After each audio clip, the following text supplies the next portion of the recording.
All right, welcome everyone to Ironhome, a solo roleplay actual stream where I play a whole bunch of different settings using the Ironsworn system. So, welcome to episode 3 of our Ironlands series.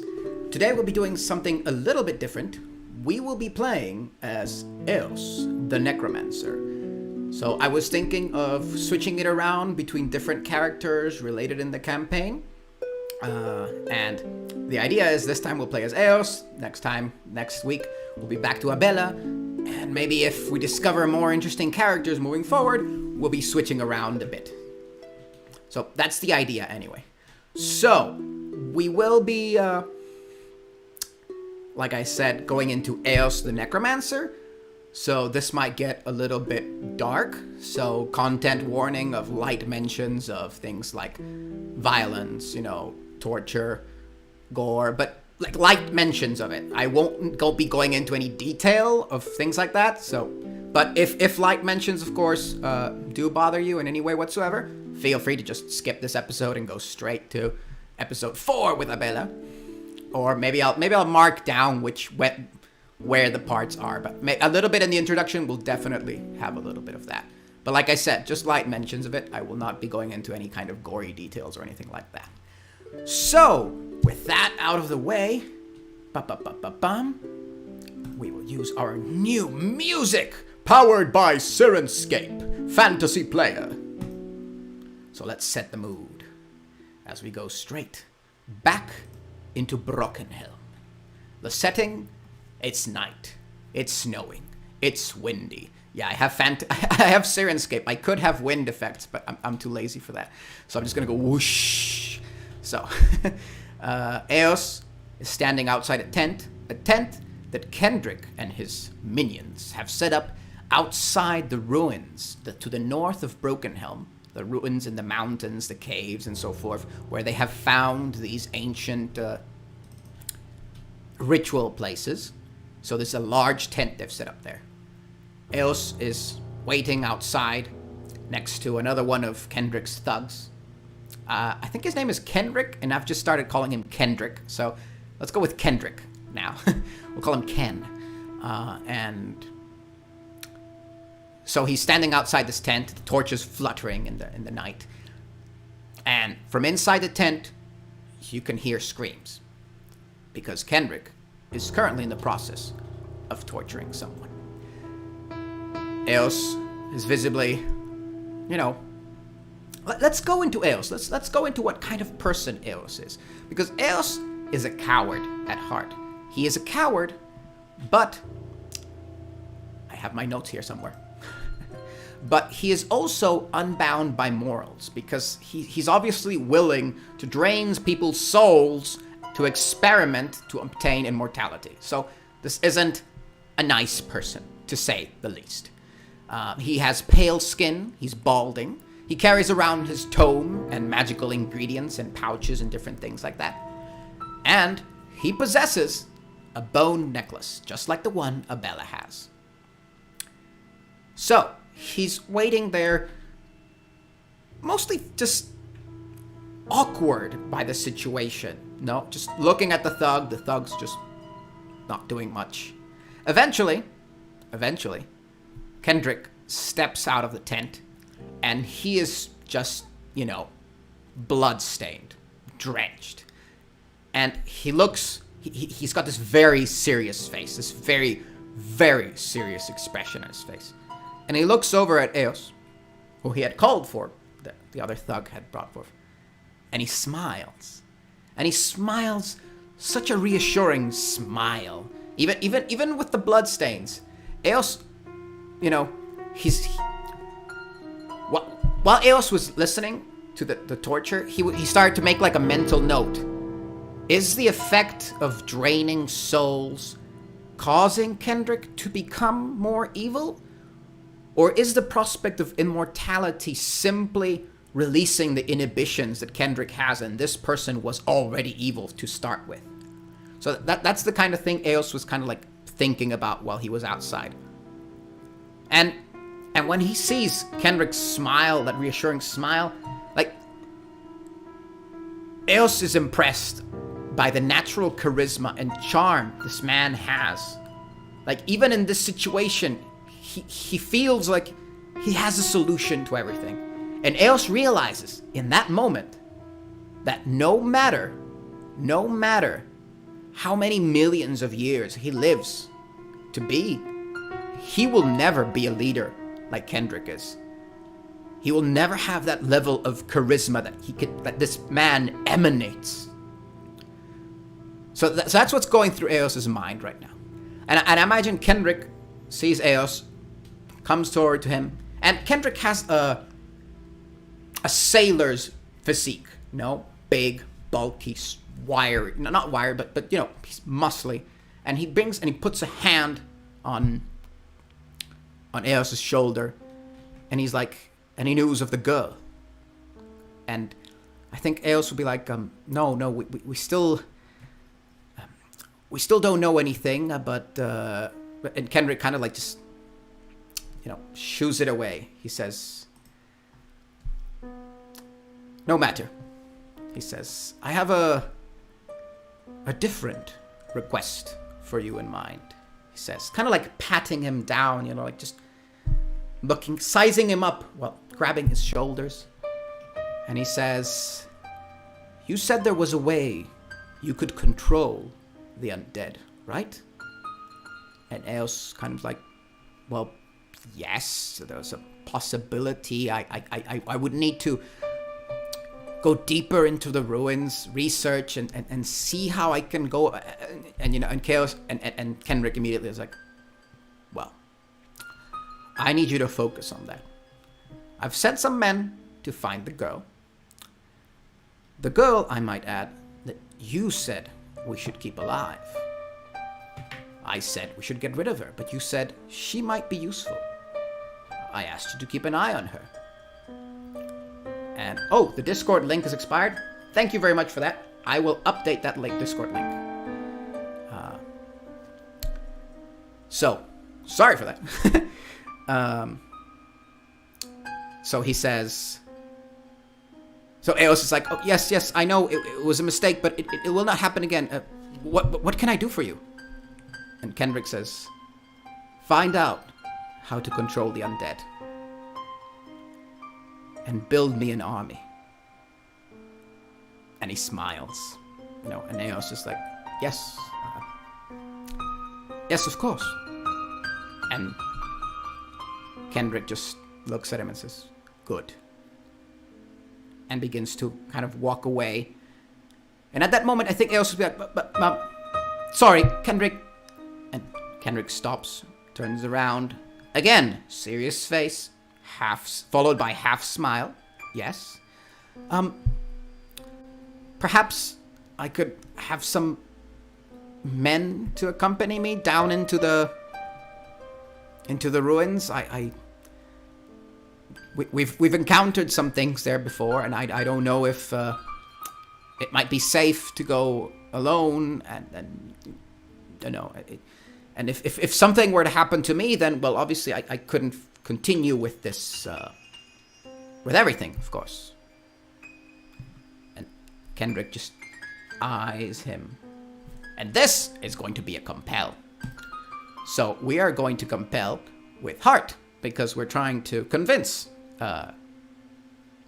Kendrick to give us some minions. So let's see how that goes. We have no bonus whatsoever. So here we go. First roll of the session. And it's a weak hit. Woo! So on a weak hit, as above, they'll do what I want or share what they know, but they ask something in return. So I know exactly what's going to happen. So Kendrick turns around, once again, walks up to him, and Kendrick stands almost like a head above Eos. And he looks down at him and he says, fine, you'll have my men. But should you return empty-handed, I will cut your fingers off. Or something of that sort. I'm not a scary person. Kendrick probably is a scary person. He'd probably know something scarier to say.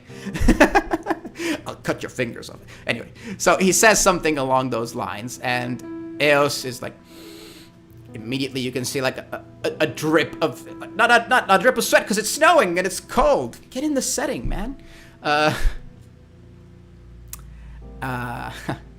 So I'm gonna say this costs Eos. Does it cost Eos a little bit of spirit? Is it stressful? I don't think it's stressful. No, I don't. I think it's just a little bit nervous. So he gets what he needs, and Eos is like, of course, yes, of course. I will not come back empty-handed. I promise. And Kendrick just walks away, first saying something like, "See that you do," and then he walks away. Eos sighs. The other minion walks away, following Kendrick, and Eos is left alone outside the tent. So Eos breathes in, walks into the tent, and is immediately bombarded. His senses are bombarded by just the scene of incredible violence that has taken place in here, and the smell and everything. And Eos just retches. He just retches onto the floor. Not because this is a person it is a person he knew. We're going to come to that. But not because of an emotional thing, but because he's just that way. He's not a person of violence. And this whole scene just, So I'm going to give that, yes, definitely one. I'm going to give it 2. I'm going to give it 2 spirit loss for Eos as he just walks into the tent and just heaves inside. And we're going to endure some stress. And we're going to roll with spirit. And let's see how this goes. And that is a strong hit. Nice. On a strong hit, choose once. Embrace the darkness or suffer -1 momentum in exchange for a spirit. I'm going to suffer -1 momentum, as I'm going to imagine that Eos just takes a time to recover. He just lies down on the floor, back to one of the poles of the tent, or maybe like a piece of furniture or something, and he's just sitting down, back against that, and just breathing, and he just lies down there for maybe half an hour as he just looks at the corpse on the table in the middle of the room. And eventually, he's able to stand up and move forward. And the corpse on that table was one of his bonds, which is why Eos begins with only 2 bonds. So, Abella's escaping has caused Eos to lose one of his bonds. And the bond on the table is his old apprentice. Nameless, because I didn't roll for a name. So, let's do that. Abram, his apprentice Abram. Now, Abram was given the task of watching over Abella, and he decided to go for some drinks, and well, here he is now. So Eos, he sees that this is obviously, the reason why, I forgot to mention this, the reason why Abram is here and hasn't been drained for Kendrick is because Eos discovered that souls that are drained of life cannot be reanimated. And Eos had asked Kendrick to leave one of the prisoners, one of their captives, so that he could reanimate them, right? And Kendrick saw a way of, one stone, 2 birds, and said, okay, so you want someone so you can experiment on. Okay. And decided to give him the apprentice and beforehand torture him. And Eos knows that this is obviously a message. Don't fail me or else. And as Kendrick has pointed out, while Eos is indispensable for the time being, he can still be tortured. So once again, Eos, continues to ponder, is the soul draining making Kendrick more evil? Or was he just like this to begin with? Will Eos go through the same process when he, finishes experimenting and begins the process himself? He makes a mental note of that. And then he begins to prepare the ritual to rise Abram as his faithful undead minion. So he begins to set some candles. He begins to mark on the floor. He grabs like a stick and puts it into the fireplace that's there so that it like chars a little bit. And then with the charcoal, he begins inscribing a circle of runes around the floor with the corpse of Abram in the center. So I'm going to say that this is a secure advantage as he prepares to make a move. As he prepares, and this is going to be with wits. Oh, but wait, we have Path Lorekeeper.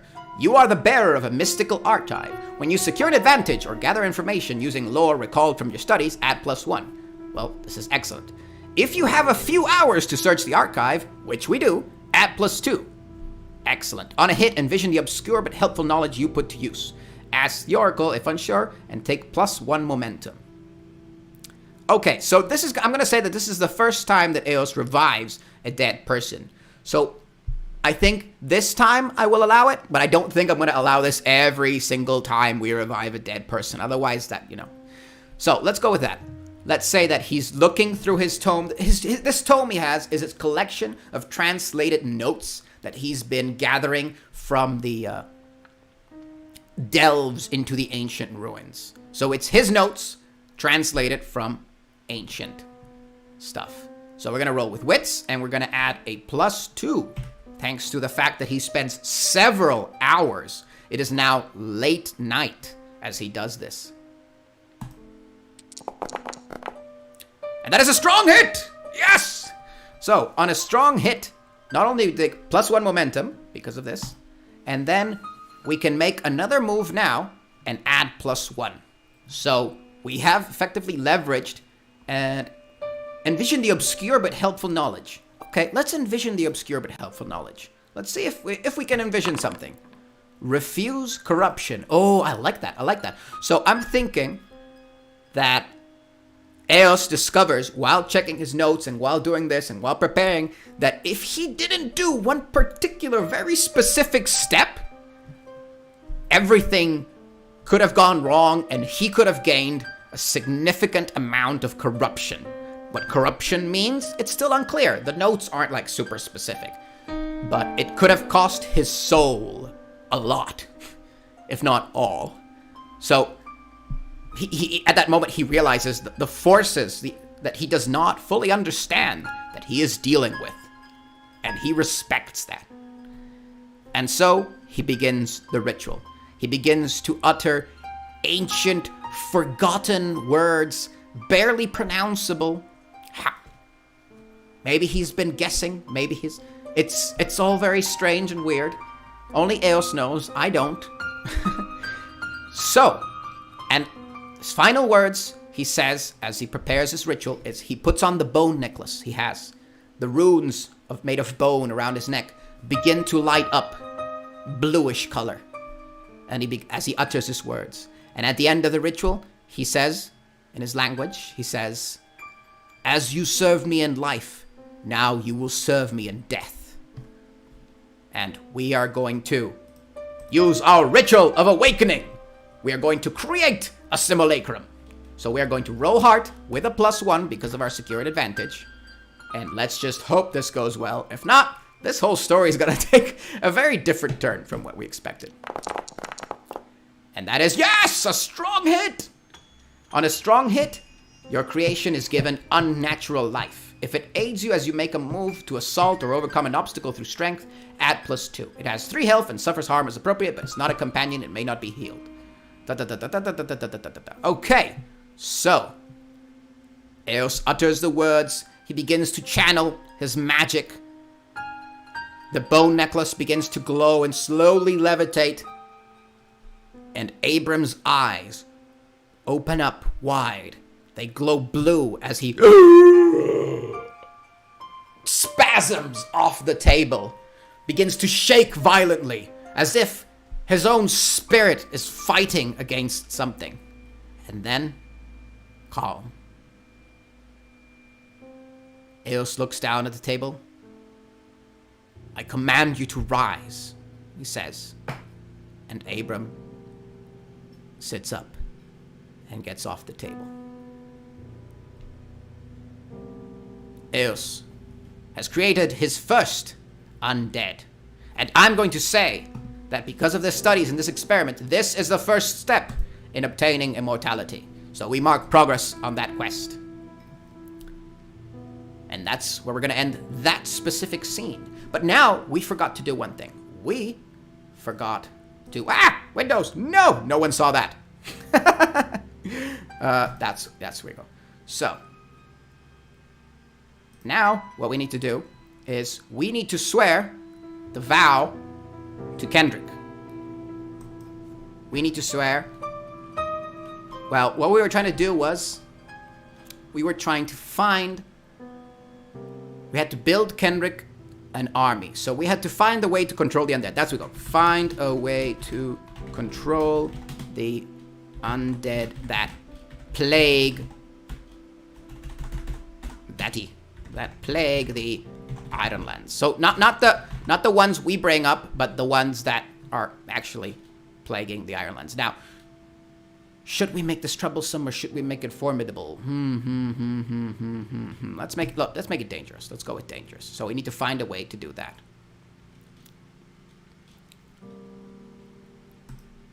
So.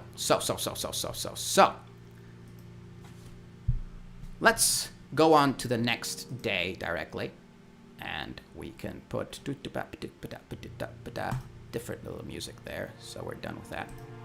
There we go. Nice, peaceful, happy music. Happy music. As we are happily being happy now. Through the happiness of happy. So, I imagine that Eos is now going to go to the ruins. The ruins, the ancient ruins up here with Kendrick's minions that he obtained thanks to convincing him that, hey, they should help out, you know? But what about his undead minion? How is Eos transporting his undead minion? Eos is a coward, so I think that Eos would definitely make Abraham, like, visible.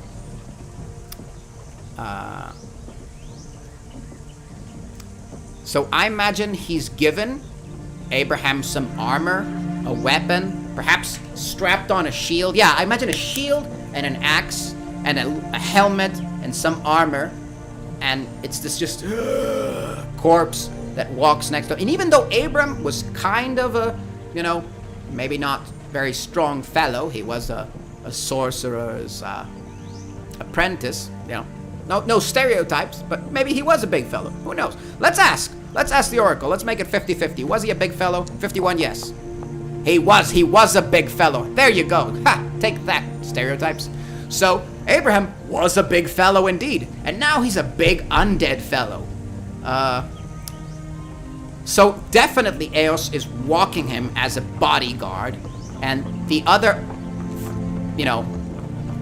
thugs and minions are definitely a little bit frightened by Abram's disposition, right? So, I don't think I'm going to make this a journey per se, or maybe we should. Let's make it a journey. Why not? Let's make it a troublesome journey. So, we will now make this a journey to the... No, wait, what am I saying? We said the tent was next to the ruins. So he's already there. So it's not that far away from the town. This is what happens when there's no consistency in this world. No consistency. Anyway, so we can just go ahead and make it a delve straight into the deep, deep parts of the ruins. So, wow, what kind of ruins are we gonna delve into? Let's create a delve site. Delve site. Ancient ruins.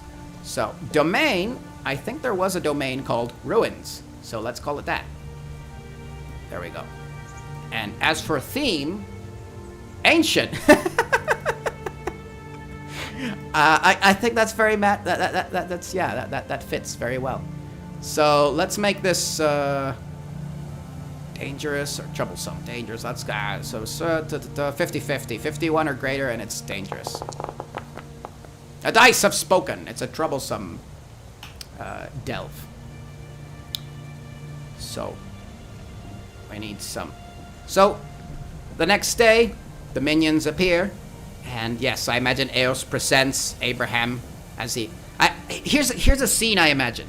I imagine Eos standing outside the tent, waiting for Kendrick's minions. They arrive, a bunch of, stereotypical thugs, they're elbowing, they're looking at Eos as this old man.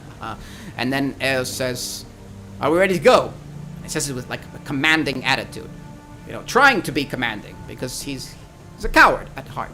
And the thugs immediately are like, "Oh, so you're gonna be like that, And then that's the moment where Eos like tells his minion to come out, follow me.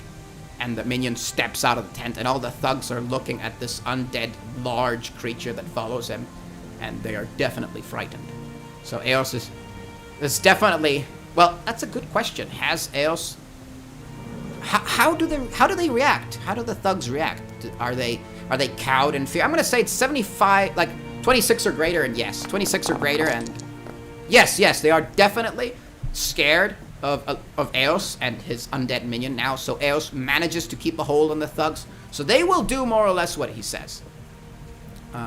Or would that be a compel? We've gotten the minions, and we've gotten the... I'd say let's say so. We have a... I don't have it here, but we have... Here we go. So, quests. Reach a milestone. When you make significant progress in your quest by overcoming critical obstacle, gaining vital support. So, I think the combination... So, wait. We did raise an undead that's going to aid us. And we did get the minions that are going to help us. So, I think that is vital support. I think we can mark progress on our quest. And now... we begin the delve. And the delve does not have this happy, cheery music. So we are going to make it mysterious music as we delve into the delvey delve. There we go. The place that holds the secrets of a bygone age and the crumbling legacy of a dead civilization. So let us delve the depths. Eos, his book hanging from like a leather strap. He has like this bookcase where he holds his tome and his notes and everything, and he's carrying a torch, walking in front with his undead minion by his side.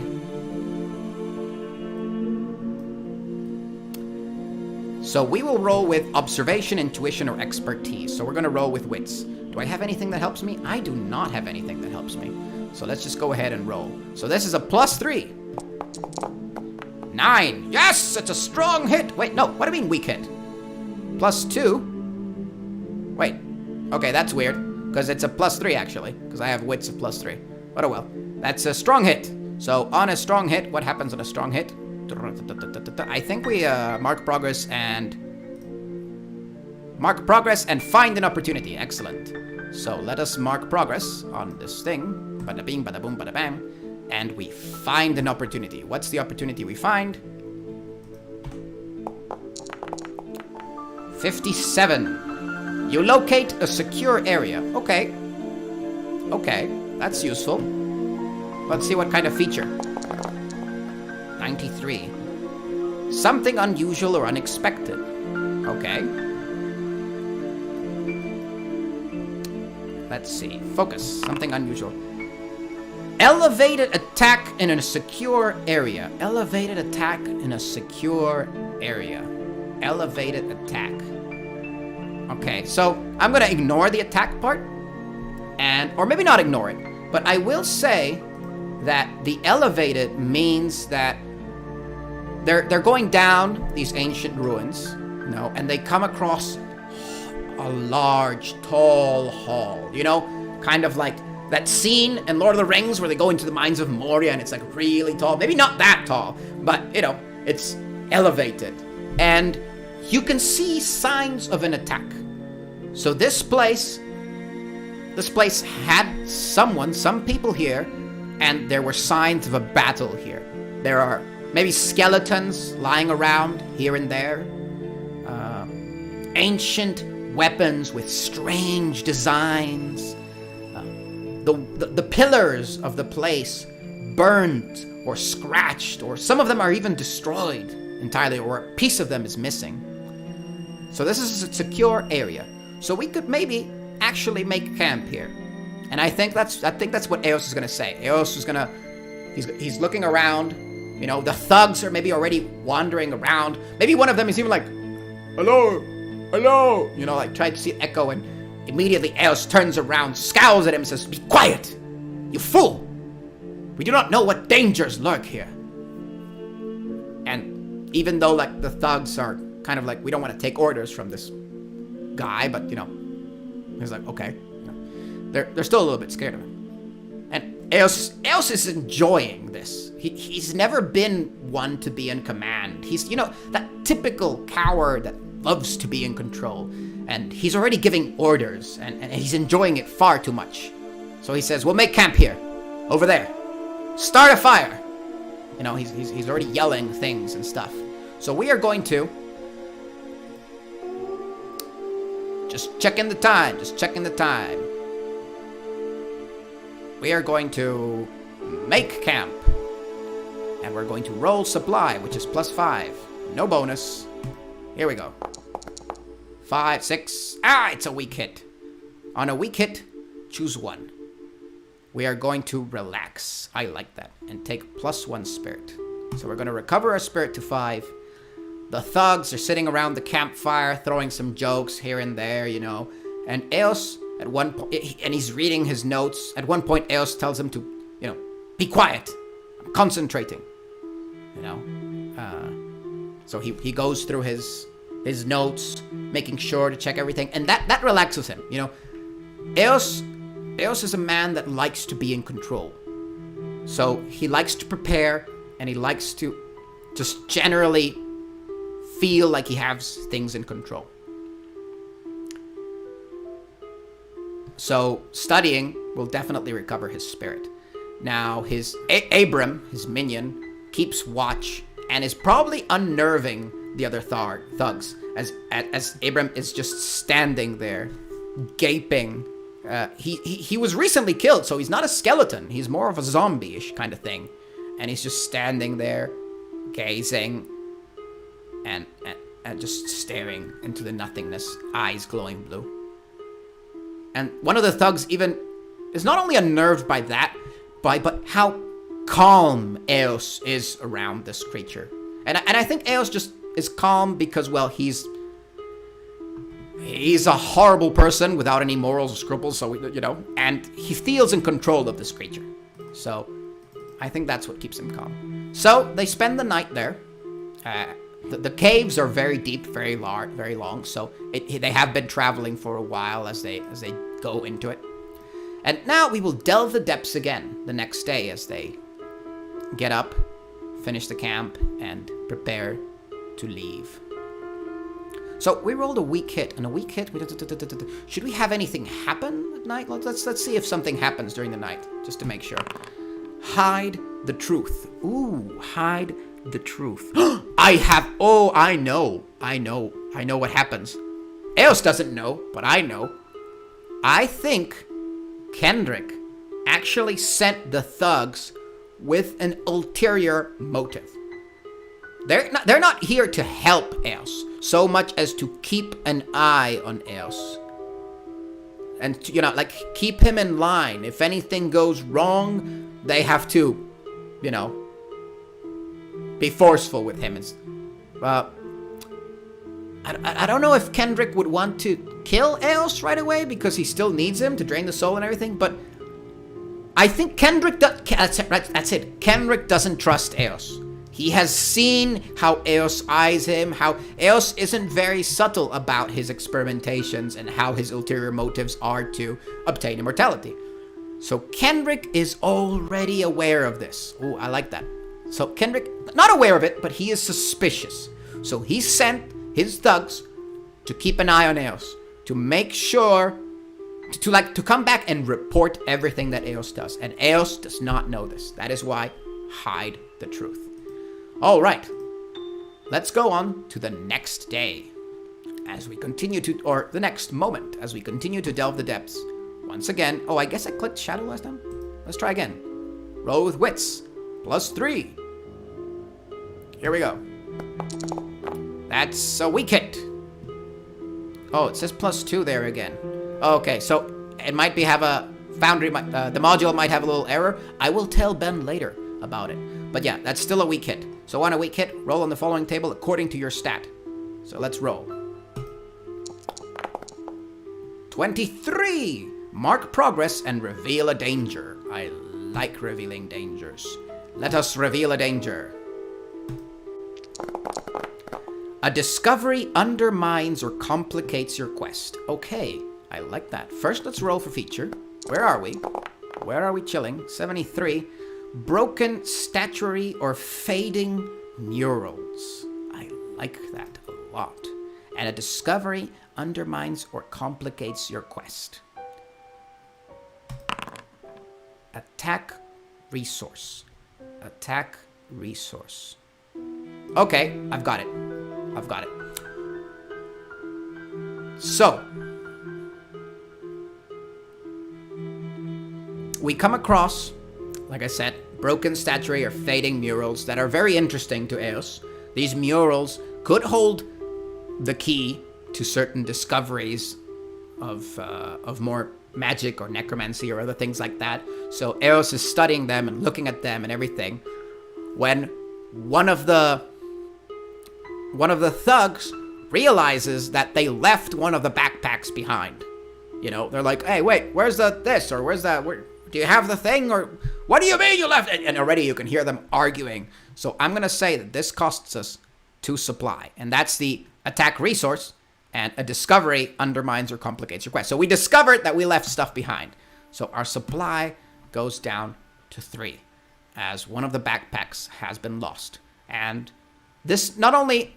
This also kind of like raises the tension between the thugs, because let's say that it was probably the backpack with maybe food, you know. So now tensions are a little high between the thugs because, well, hunger always makes people angry, or hangry, as they say. But do these murals, as this is happening in the background, again, Eos is like, I don't know. Maybe this time he's ignoring them. He's so immersed in the knowledge on the walls that he doesn't even hear their bickering and their fighting. But wait. Before we talk about the murals, let's see. Does their bickering lead to an actual fight? Because that would be interesting. Let's say that's unlikely. So 76 or greater, and they get into a fight. So let's see how that goes. Oh, that was close. 29. No, they do not get into a fight. Maybe one of them punches the other guy, but that's about it. They don't get into any dangerous, deadly fight. But they are tense because of lack of food. Serve vow. I love that because the game is telling me that this mural will help my vow. So I didn't do this. This is not power gaming. It's the dice. So, but let's see. This could possibly help. Which vow? We've got 2. The obtain immortality and the find a way to control the undead that plague the Ironlands. So we're delving deep to find the other thing. But it could be that this helps. I'm gonna say the obtain immortality because that one's epic and I want to move along that one. But let's roll. 26 or greater and it's the obtain immortality. It's the obtain immortality. The dice have said. But we do need to gather some information first. We do need to study them to see what we get out of them. So I'm going to do that. I'm going to gather information as I analyze the fading murals. And I am the bearer of a mystical archive. And when I gather information using lore recalled from my studies, I can add a +1. So maybe with the knowledge I have from my archive, I can fill in the blanks of this mural. I can slowly begin to fill in the blanks of this mural. But the question is, do I have a few hours to search the archive? I don't think I do because of the lack of supply and the tension that's been brewing. But maybe if I do take a few hours, it's interesting. Do I have a few hours or not? I'm going to say I probably don't. I probably don't. So 76 or greater, and I have a few hours. I do not have a few hours. Tensions are high. I can't spend too long here. We're running out of food. I imagine Eos is trying to take his time, but the other thug is being like very insisting. Like, you can't. We have to. I did it again, the windows. I need to change these icons because I wanted to change the music.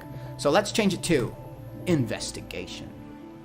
As Eos looks through the murals, as he tries to find out what they mean and fill in the blanks. So we're gonna add +1. Here we go. It's a wits roll with a bonus of +1. So that's a +4 total. That's 9. Strong hit. So we conduct an investigation. On a strong hit, take +2 momentum. So we go to +4. You discover something helpful and specific. The path you must follow or action you must take to make progress is made clear. Envision what you learn. What do we learn? What do we learn about the obtaining immortality? Break possession. Break possession. Okay. Break possession. Okay, so what I'm thinking is that to obtain immortality, there is a very specific artifact that one must obtain or create through very difficult means. And then in that process of that ritual, it must be broken. So the artifact can only be used once to do this. So I think that's what he finds out. And that will mark progress in his obtain immortality vow. And with that, they will begin once again to move forward and delve the depths. So we're gonna roll with wits again. So that's a +3. That's 8. That's a weak hit. So on a weak hit, we roll to find out what happens. That's a 59. Choose one. Mark progress or find an opportunity. I'm going to mark progress as we advance through these ancient ruins. So let's see. Roll a feature. 001. Evidence of lost knowledge. Well, that's exactly what we wanted here. So I think we can go ahead and make this progress roll and see if we've arrived at the place we wanted to arrive at. So let's go. Here. Mark progress. No, I didn't mean to mark progress. I don't know how to. Okay. Let's just roll the dice manually. And we had 9 progress, so we need 8 or less. Yes! That's a strong hit! So we got an 8 and a 2. Excellent. I'm pointing at the screen as if you people can see my screen, but you can't. But so that was a delve, and we were locating our objective. On a strong hit, you locate your objective and the situation favors you. Make another move now and add +1, or take +1 momentum. So I'm gonna take +1 momentum, and I'm gonna say that getting to this place definitely is a progress. And I'm gonna say that what we discover is an ancient library. And just to be clear, these ruins are not ruins of the Firstborn. They are ruins, like we said, in our world truths. That's a little bit loud. Well, it is a bit loud for me. I don't know if it's loud for you. But, oh no, don't click there. Don't click there and show the window screen again. As we said, where did I say? In the world truths. We said, before the Ironlanders, before even the Firstborn, another people lived here. Their ancient ruins, are found throughout the Ironlands. So this is an ancient library, just like the other one. Tall, really tall bookshelves, full of tomes and things. And Eos's eyes just brighten up at the prospect of all this forgotten knowledge. And you can already see him beginning to be like, oh, you know, like excitement. And just as he's doing that, one of the thugs puts his arm on his shoulder. Eos turns around, and you can see the thug say, remember, we're here to find out how to build Kendrick an army. Don't forget that. That's what the thug says. And Eos just glares at him. And then the undead, Abram, just steps forward, like getting really close to the thug, and the thug just takes a few steps back. And Eos just smiles as he turns around and grabs the first book. And that's where we're gonna end. And that was an amazing match with the music. Well, that was today's session. That was awesome. I had lots of fun. So, what do we have to do now? We have to thank people. Well, first of all, I'd like to thank everyone that showed up for watching the show live. Thank you for the comments. I have been reading them. So we've got 5 people online, so that's awesome. Actually, probably 4, because one of them is me, so I can see the comments. I'd like to thank everyone that leaves comments, either on YouTube, Reddit, or wherever. It's really, really encouraging. And what else? Well, you can find us in Twitter and Discord below. I will update the Discord link. Thank you, Leonidas, because it is not working. And as soon as I update it, Leonidas, you will be the first person in that empty Discord that has no one. But yeah, join the Discord if you want. We can talk about the show and stuff like that. Or not about the show. We can talk about other shows. Other more popular shows. What else? So yeah, like and subscribe. If you enjoy it, share it around. Tell your friends. And that kind of stuff. What else? I have to say thank you. Well, I don't have to, but I want to. Actually, some of these I have to. But I want to say thank you to Sean Tompkin, as always, for creating this amazing Iron Sword. You can find the game at ironswordrpg.com. It is free. It is extremely available. It's just awesome.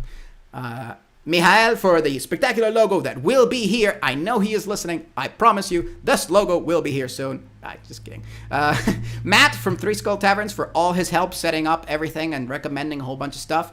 Sirenscape for the music that we had today, which let's put some tavern music to end the show. And it's coming. It's there. It's tavern music. There we go.